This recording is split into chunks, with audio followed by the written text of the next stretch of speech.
You ask Tiger to solve. This deals with linear equations with one unknown. The final result is x equals -4/3. Let's solve it step by step. Simplify the expression. Expand the parentheses.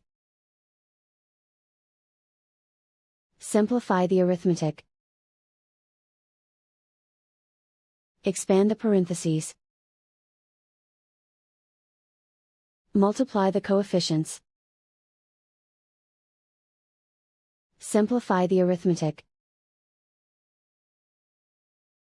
Group all x terms on the left side of the equation. Subtract 6x from both sides. Group like terms. Simplify the arithmetic. Group like terms. Simplify the arithmetic. Group all constants on the right side of the equation.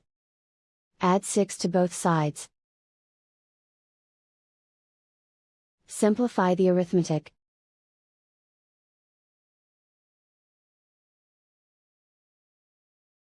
Isolate the x. Divide both sides by -3. Cancel out the negatives. Simplify the fraction. Move the negative sign from the denominator to the numerator. And so the final result is x equals -4/3.